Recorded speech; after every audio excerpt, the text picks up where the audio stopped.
Buenas tardes a todas y a todos. Gracias en primer lugar por la invitación. Es un placer estar aquí contándoos los proyectos que estoy desarrollando y el día alguno de ellos, al menos. Y bueno, las slides las tengo en inglés, así también si hay alguien que no entienda castellano, pues las puede al menos seguirlas leyendo, pero la charla la haré en castellano. El título de mi ponencia de hoy es Data Science for Planetary Wellbeing, ciencia de datos para el bienestar planetario. Este está realmente en el contexto de un proyecto que hemos lanzado desde la Universidad Pompeu Fabra, que es para agrupar iniciativas que estén relacionadas con cualquier aspecto del bienestar planetario, pues salud planetaria, sostenibilidad, política o economía sostenible. Y bueno, yo soy investigadora en el Departamento de Tecnología de la Universidad Pompeu Fabra y entonces me centro más en temas de análisis de datos para bienestar planetario. Y veréis que lo voy a agrupar como en tres áreas distintas. Empezaré hablando de dos proyectos de investigación relacionados con salud y después acabaré hablando de un proyecto de investigación relacionado con sostenibilidad, con consumo energético. Entonces, bueno, antes de nada empezaré hablando un poquito sobre mí para que me conozcáis. Una vez hice una charla sobre cómo hablar en público y me dijeron, primero lleva los zapatos limpios y después preséntate. Entonces, bueno, intenté traer los zapatos más o menos limpios y ahora me presentaré. Entonces, como bien os dije, soy Ana Freire, soy ingeniera en informática, doctora también en informática por la Universidad de A Coruña, como podéis comprobar por mi acento, soy gallega. Mientras hacía el doctorado colaboré también, estuve trabajando en la Universidad de Glasgow, en Reino Unido, en el National Research Council de Italia, en Pisa, y también aquí en Yahoo Labs cuando estaba aún en Barcelona. Después me fui a una empresa a trabajar como ingeniera de ventas durante un año, pero echaba de menos la universidad, entonces volví como profesora e investigadora a la Universidad Pompeu Fabra aquí a Barcelona en el año 2015 y desde entonces doy clase en la Escuela de Ingeniería y soy investigadora también en el Web Science and Social Computing Research Group, en el que básicamente aplicamos técnicas de inteligencia artificial, técnicas computacionales a diferentes necesidades de la sociedad, como veréis hoy. Soy también directora del Centro de Estudios de Sostenibilidad de la misma universidad. Y bueno, en mi tiempo libre me dedico también a lanzar iniciativas para promocionar el papel de la tecnología entre chicas y jóvenes para que se animen a estudiar carreras tecnológicas. Entonces, a lo mejor alguno de vosotros conoce mi proyecto Visibilízalas, pero bueno, si no os recomiendo que lo leáis, que lo miréis online porque es muy interesante. Pero bueno, vamos al tema que nos importa esta tarde y es sobre cómo nosotros tratamos datos para llegar a investigar sobre diferentes temas relacionados con el bienestar planetario, en mi caso. Entonces voy a empezar con dos proyectos relacionados con salud. El primero de ellos, de hecho, está relacionado con la salud mental y os pongo aquí la motivación de este proyecto, que son las siguientes cifras. Cada año, no sé si lo sabéis, pero se producen 800.000 muertes por suicidio a nivel mundial. Esto significa que más o menos cada 40 segundos ocurre un nuevo suicidio en el mundo. De hecho, el suicidio ha llegado a ser ya la segunda causa de muerte entre los jóvenes. Si nos centramos en España, los últimos datos de 2017 nos dicen que hubo más del doble de muertes por suicidio que por accidentes de tráfico. Esto es curioso porque vemos muchas campañas, generalmente pues en la televisión o en los periódicos, sobre cómo evitar accidentes de tráfico, pues reduciendo la velocidad, no bebiendo cuando vas a conducir, pero no vemos nada relacionado con salud mental, generalmente. Es todavía un tabú en nuestra sociedad. Y de hecho vemos que la tendencia de muertes por accidentes de tráfico afortunadamente es decreciente, pero no pasa lo mismo en el caso de muertes por suicidio. Hay otros estudios un poco más fríos, con carácter un poco más frío, que estiman la pérdida económica para diferentes países, en el caso por ejemplo de Estados Unidos o de Australia, de los intentos de suicidio y suicidios. Y bueno, las pérdidas se calculan en torno a los billones de dólares en cada una de sus monedas. Bueno, nosotros como ingenieros nos preguntamos, ¿podemos hacer nosotros algo ante esto? Y la verdad es que sí.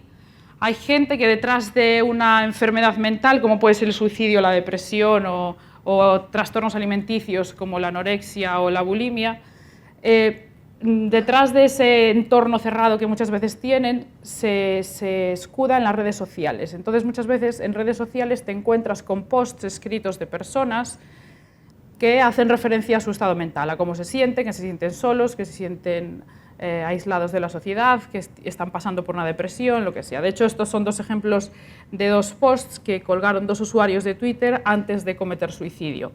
Y como esto podéis encontrar mucho más material online. Hay estudios anteriores a los nuestros que también han determinado que Twitter es un medio adecuado para detectar este tipo de enfermedades mentales. Entonces, bueno, nos decidimos a lanzar este proyecto, Stop Suicide Prevention in Social Platforms, cuyo objetivo final sería la construcción de un sistema que en tiempo real monitorizase las redes sociales para detectar usuarios con alto riesgo de suicidio. Dentro de las enfermedades mentales, que suelen ser además las tres que están por detrás del suicidio, nos centramos en detectar depresión, trastornos alimenticios y la ideación de suicidio. Entonces, os voy a presentar tres trabajos dentro de este proyecto. El primero de ellos trata con datos de Reddit. No sé si sabéis lo que es Reddit, es una red social en la que las personas, los usuarios pueden publicar sobre temas distintos y el resto de usuarios comenta y se generan hilos de discusión. Bueno, pues nuestro primer proyecto utiliza datos de Reddit y básicamente la idea que nosotros tenemos aquí es vamos a detectar personas con tendencias depresivas o con anorexia en este tipo de redes. El dataset que obtuvimos es un dataset que pertenece a un challenge, ERISC, es un challenge que se realiza desde hace creo que 2 años más o menos y todos lo podéis obtener, realmente se puede pedir permiso y os lo podéis descargar y contiene textos de gente que escribe en Reddit como casos positivos, casos depresivos, por ejemplo, en el caso de la depresión considera usuarios que explícitamente declaran he sido diagnosticado por depresión o estoy siendo medicado por depresión y como casos negativos otro tipo de mensajes que no hablan que no nombran estas frases en particular. Entonces lo que estamos haciendo nosotros es intentar hacer un método de clasificación que nos ayude a detectar personas con depresión y sin depresión o con anorexia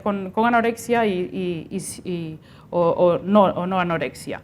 Y para eso lo que hacemos es ir leyendo cada uno de los mensajes en orden temporal, secuencialmente, de estos usuarios e intentamos predecir lo antes posible la condición de este usuario. Es decir, no solo nos importa aquellos que trabajáis en inteligencia artificial, seguramente que estáis acostumbrados a utilizar medidas como Precision o Recall o Life Measure para optimizar vuestros sistemas, pero aquí no solamente tenemos en cuenta estas medidas, sino que también intentamos optimizar medidas de Early Risk, de detección temprana. Es decir, no nos interesa solo clasificar un usuario en positivo o negativo, sino hacerlo lo antes posible. Entonces, básicamente lo que hacemos, aquí tenemos un poco de formulación, no me pararé demasiado, pero vamos a penalizar cada vez que necesitemos un mensaje más para detectar si una persona tiene depresión o no, o tiene anorexia o no. Estas son algunas de las contribuciones que hemos hecho hasta el momento.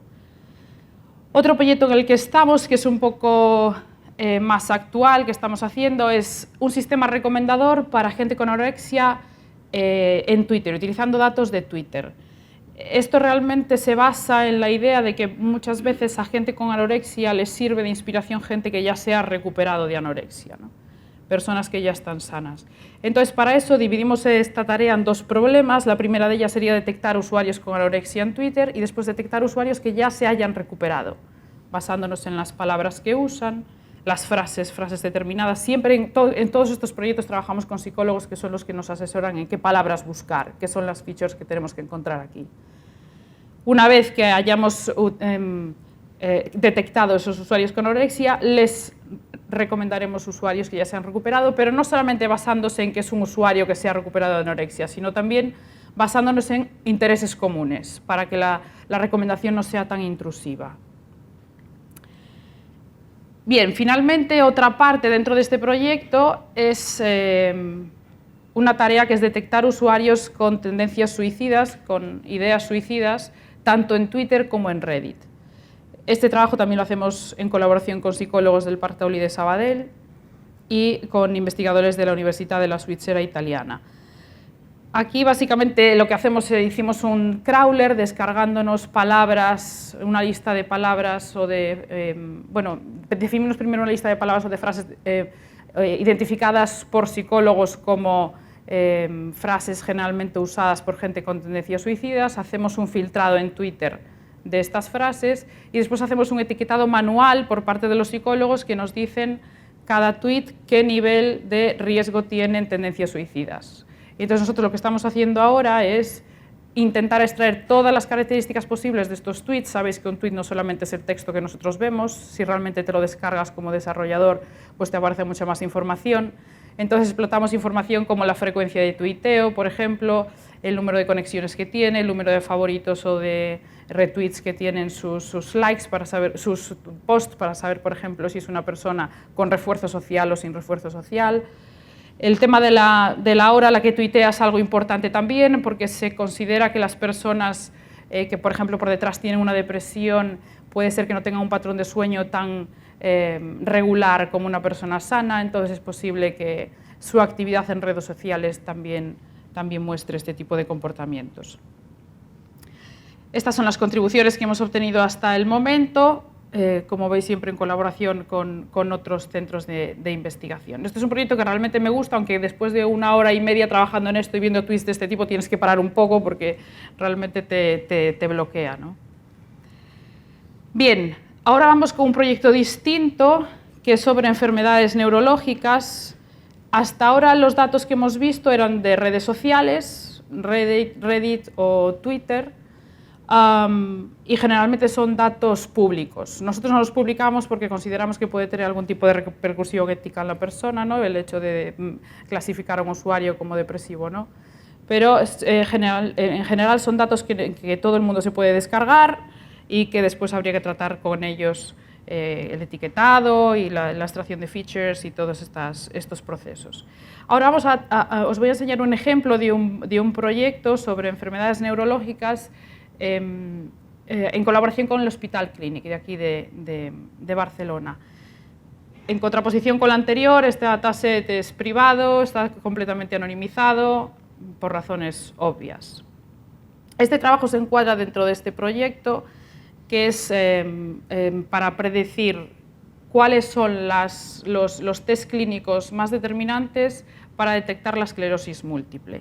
Lo realizamos dentro de un proyecto europeo con nodos también de otros nodos de Europa, hospitales y universidades. La motivación de este proyecto, como siempre empezamos por una motivación social, es que 2,3 millones de personas a nivel mundial sufren de esclerosis múltiple, es una enfermedad del sistema nervioso central cuyo origen es realmente aún desconocido. Los expertos médicos creen que es una combinación de factores genéticos y ambientales y las consecuencias, bueno, son problemas en la visión, en el equilibrio, el control de los músculos y otras funciones básicas. Los datos con los que trabajamos aquí pues son datos de 322 pacientes con esclerosis múltiple y 98 pacientes sanos. Como veis, reducimos mucho el tamaño. Antes estábamos hablando de miles o incluso en ocasiones millones de usuarios, millones de tweets. Y extraemos 73 características, 73 features de todos estos pacientes, relacionadas con diferentes tipos de test. Pues tenemos características clínicas, test de imagen, test de genoma, demográficos, y en función de esto queremos predecir algunas variables. Identificamos 4 problemas fundamentales de clasificación o de regresión en base a 4 variables distintas relacionadas siempre con la esclerosis múltiple. Este es un proyecto que aún está en proceso, entonces, más que resultados, os voy a presentar los challenges que nosotros, los retos a los que nos enfrentamos cuando trabajamos con este tipo de datasets. El primero de ellos es que es un dataset pequeño, entonces esto siempre va a ser un problema cuando hablamos de que queremos hacer queremos resolver un problema con inteligencia artificial, por ejemplo, un problema de clasificación. Tenemos pocos ejemplos, entonces ahí la precisión del sistema pues está un poco en juego. Después teníamos datos erróneos. Algunos erróneos, pues al transcribirlos simplemente pues habían puesto la coma donde no era. Otros eran reales, pero para nosotros eran outliers, entonces los sacamos también del sistema. Si tenemos un dato que realmente pues una persona tiene a lo mejor un nivel de un test clínico muy alto, que realmente es un outlier, para un médico puede tener sentido, pero para nuestros sistemas no, entonces también lo sacamos. Missing data, datos vacíos, es decir, había muchos pacientes que no tenían todos los test clínicos hechos. Entonces, ¿esto qué supone? que en nuestras columnas de características va a haber muchos huecos. ¿Qué hacemos? Depende del tipo de problema, esto pasa en muchos ámbitos, a veces lo que se hace es imputar datos, entonces a lo mejor imputas la media o la moda. En este caso los doctores nos decían que esto no tenía sentido, por tal y como eran algunas de las variables, entonces lo que hicimos es diseñar un algoritmo de predicción directamente para imputar los datos que a nosotros nos faltaban. Eso lo hicimos con un Random Forest y bueno, los resultados hasta ahora son bastante buenos. Otro de los problemas que tuvimos es que es un conjunto no balanceado, es decir, en este caso teníamos más pacientes con esclerosis múltiples que sanos, entonces tuvimos que utilizar técnicas de compensación dando más peso a la clase minoritaria. Y bueno, siempre que tratamos con datos médicos que no sean numéricos, los tenemos que transformar, si son variables categóricas, las tenemos que transformar a variables numéricas para que puedan ser entendidas por los métodos de inteligencia artificial. Y en este caso, a veces era un problema porque teníamos variables categóricas en lenguaje natural, es decir, el lenguaje que hablamos los humanos. ¿Esto qué significaba? Que a lo mejor un médico llamaba a una enfermedad, comorbidities, ¿no? Las enfermedades que se dan al mismo tiempo que otra, le llamaba de una manera y otro médico le llamaba de otra. Entonces esto fue un arduo trabajo para categorizar estas variables en algo numérico, con técnicas de procesado de lenguaje natural, etc. Entonces, bueno, esto es, como veis, un dataset completamente distinto, datos pequeños, faltan datos, son muy sensibles, tiene que estar todo completamente anonimizado y, bueno, hasta ahora, dentro de lo que cabe, la validación que nosotros hacemos es con la palabra del médico, es decir, si más o menos vemos que las características que nos da el modelo como más importantes, más determinantes para nuestros resultados son las mismas que ellos utilizan, consideramos que el modelo que está bien diseñado. Estamos aún en proceso, como os he contado, tenemos pendiente un estudio longitudinal a lo largo de este año 2019, con lo cual sí, nos vemos en otra ponencia, espero ya presentar los resultados finales sobre este proyecto. Bien, hasta ahora me he centrado en salud, con datos públicos, con datos privados, y ahora voy a hablar de sostenibilidad. Este es un proyecto que está relacionado con el trabajo que hice en mi tesis doctoral, y el problema que vamos a tener aquí, en este caso en proyectos de sostenibilidad, es que muchas veces no es fácil acceder a estos datos. Como veréis, son datos de motores de búsqueda, os voy a introducir ahora el problema. Entonces me tuve que poner en contacto con empresas como Microsoft o Google para que o Yahoo, no Google, para que nos diesen datos de sus motores de búsqueda, luego que las consultas que la gente está pues tecleando en el día a día. Y es una línea de investigación que no es fácil de llevar a cabo precisamente por este tema, porque no es muy fácil encontrar datos con los que trabajar. Bueno, antes de nada os voy a preguntar aquí, antes de entrar en el proyecto, más o menos, ¿sabéis lo que gastáis en un año en luz en vuestras casas? En electricidad, la factura. Más o menos cada mes o cada 2 meses podríais saberlo. Bueno, entonces al año podéis hacer ahí una regla de 3 simple. Bueno, pues en 2015 Google reportó que había gastado en electricidad lo mismo que consumía toda la ciudad de San Francisco. Imaginaos. O sea, esto son muchos millones de dólares. 5,7 terawatts de electricidad en un año. De hecho, si miramos más cifras, las tecnologías de la información y las comunicaciones suponen alrededor de un 8 y un 10% de la energía consumida en Europa y asciende a un 4% más o menos de las emisiones de carbono.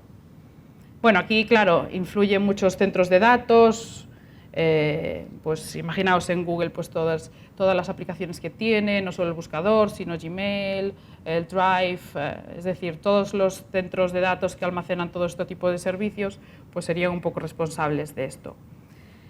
Entre algunas de estas funciones están las tareas de búsqueda, los motores de búsqueda como Google, Yahoo, Bing.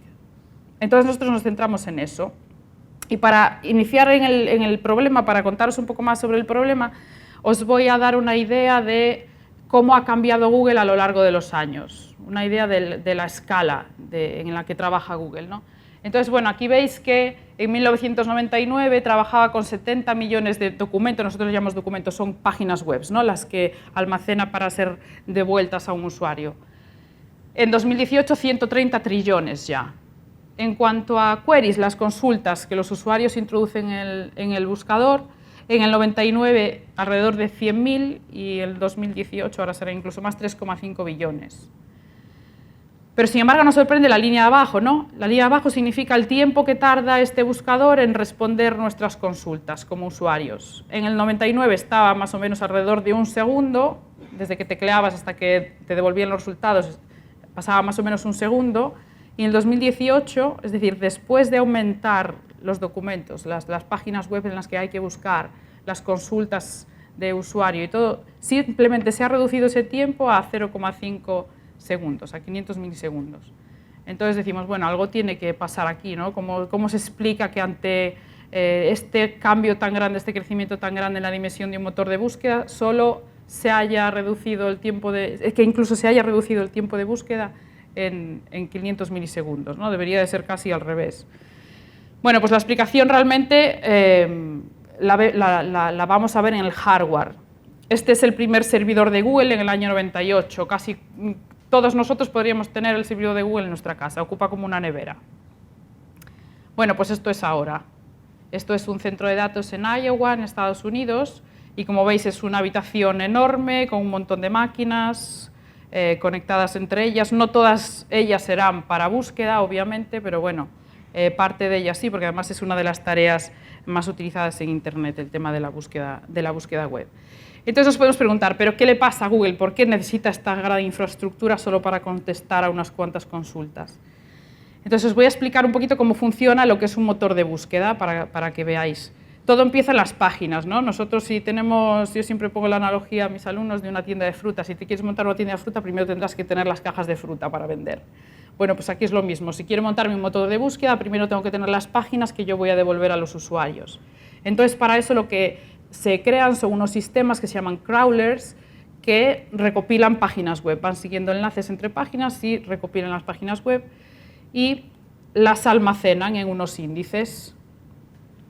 Estos índices tienen una estructura particular para facilitar la búsqueda, para que sea mucho más rápida, que se llaman inverted lists, listas invertidas, y son muy eficientes en general. Una búsqueda, pues, se ha estudiado mucho este problema y se ha llegado a un momento en el que realmente es un problema que se resuelve en 500 milisegundos, o sea, casi ni lo notamos.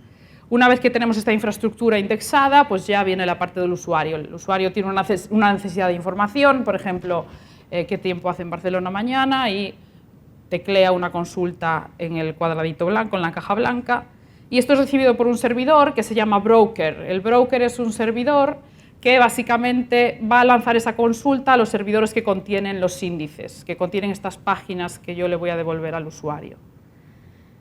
Entonces, aquí vamos a identificar varias variables. Una de ellas es el tiempo de espera cuando, claro, imaginaos, hay un montón de consultas por minuto, entonces no se pueden contestar todas como inmediatamente, aunque bueno, para nosotros inmediatamente ya es un segundo, ¿no? Entonces, hay una pequeña fracción de tiempo en la que pasan esperando en cola en estos servidores para ser resueltas. Luego tenemos otro tiempo que es el tiempo de procesamiento, es decir, una vez que hayan pasado el tiempo de espera, se procesan, son unos milisegundos más. Y después también tenemos el retardo por la red, ¿vale? ¿Qué pasa? Todo esto, la suma de todo esto nos da una variable que se llama la latencia, que es el tiempo total desde que el usuario teclea hasta que le llegan los resultados. Hay estudios que dicen que la latencia es fundamental para que un usuario se vuelva adicto a un sistema de búsqueda. Si un sistema de búsqueda es más lento, cambias. Por eso casi todo el mundo pues, utilizamos los mismos motores de búsqueda que son los más eficientes, ¿no? Los más rápidos. Entonces, ¿qué pasa? En vez de tener una estructura como esta, más o menos, tenemos una estructura como esta. Es decir, vamos a replicar muchas máquinas, vamos a replicar las máquinas para que una consulta no tenga que esperar tanto en cola y pueda ser respondida por otra máquina que esté libre. De ahí llegamos a una situación como esta. Entonces, nosotros nos planteamos, vale, vamos a hacer dos problemas distintos. Por una parte, vamos a intentar reducir el consumo energético de estos grandes motores de búsqueda, manteniendo la latencia, el tiempo de respuesta, todo lo que podamos. sabemos que vamos a dañarla un poco, pero vamos a intentar mantenerla todo lo que podamos. Y esto es un trabajo que hicimos en colaboración con la Universidad de Glasgow y el Centro de Investigación Nacional de Italia. Y después, otro trabajo más, que este lo hice con Yahoo Labs cuando estaba aquí en Barcelona, fue, bueno, ahora que he reducido ya el consumo energético, voy a intentar también reducir la latencia, al mismo tiempo que reduzco el consumo energético de estos sistemas de búsqueda. Entonces, ¿esto cómo lo hicimos? Aquí, básicamente, fue un poco de sentido común. Vimos la distribución que siguen las consultas a lo largo del día, es decir, esta gráfica que veis aquí representa las consultas que los usuarios introducen en un motor de búsqueda a lo largo del día. Por supuesto, a media mañana pues tendrá muchas más que por la noche o a inicio del día, ¿no? Entonces dijimos, generalmente los motores de búsqueda, para que las consultas sean respondidas muy rápido, tienen muchas máquinas encendidas al mismo tiempo. Y nosotros dijimos, vamos a construir un modelo matemático que, basándose en el tráfico que vaya recibiendo, vaya encendiendo o apagando máquinas. Apagando realmente es en sentido figurado, porque no siempre es apagar, sino dedicar esas máquinas a otras tareas. Entonces, como veis, no tengo máquinas encendidas esperando por consultas que no llegan. Bueno, para esto planteamos un sistema de decisión dinámico. Tengo aquí un montón de fórmulas que no me va a dar tiempo a explicar, pero si alguien tiene curiosidad podemos discutir después sobre esto. Básicamente lo que hacemos es un modelo que nos intente balancear el consumo y la latencia de un motor de búsqueda, teniendo en cuenta las máquinas que tenemos encendidas, teniendo en cuenta el procesamiento de las consultas, cuánto tardan en ejecutarse, cuánto van a estar esperando en cola, y para eso tenemos en cuenta datos históricos.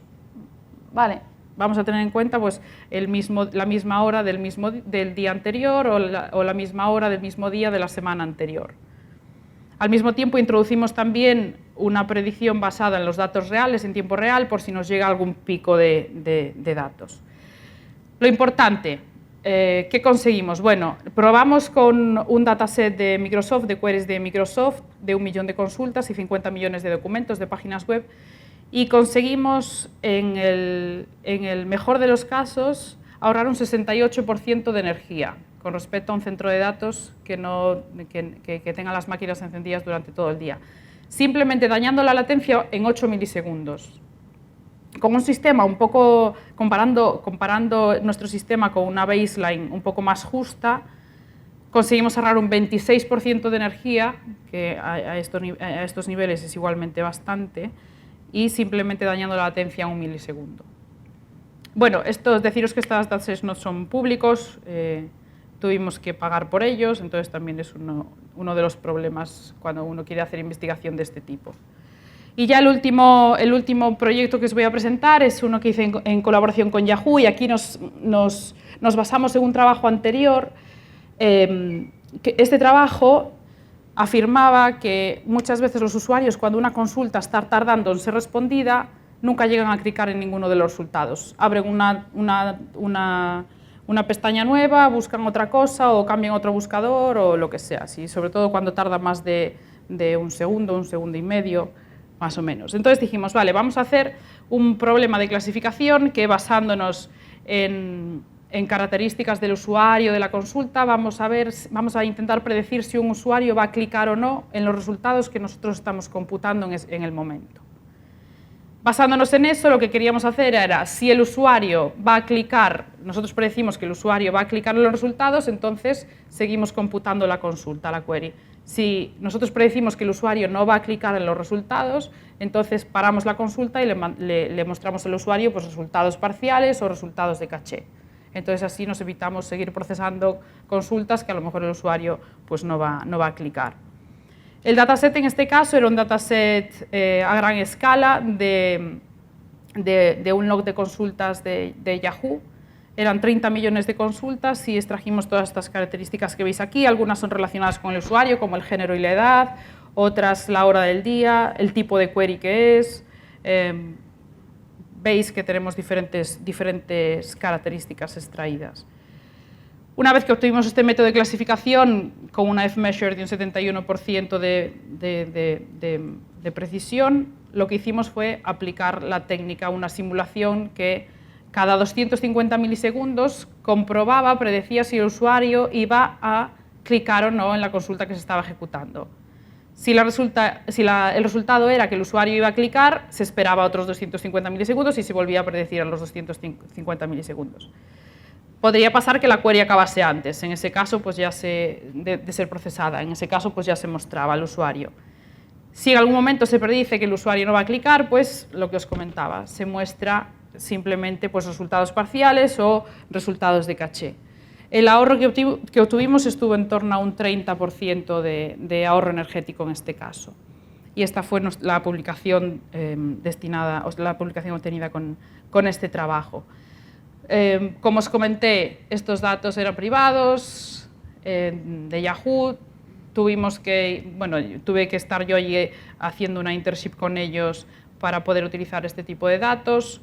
Lo bueno es que cuando llegas allí es como un circo para un niño pequeño, porque acostumbrado a ver casi muy pocos datos o que casi nadie te da nada, tienes incluso que filtrarlos porque tienes demasiados, ¿no? Es como, ¿qué quieres? Y te abren la puerta de todo.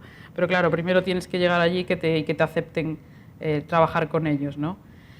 Entonces, bueno, estas son nuestras contribuciones en general, lo que le llamamos Green Information Retrieval, que sería pues, estos trabajos de sostenibilidad aplicados a motores de búsqueda.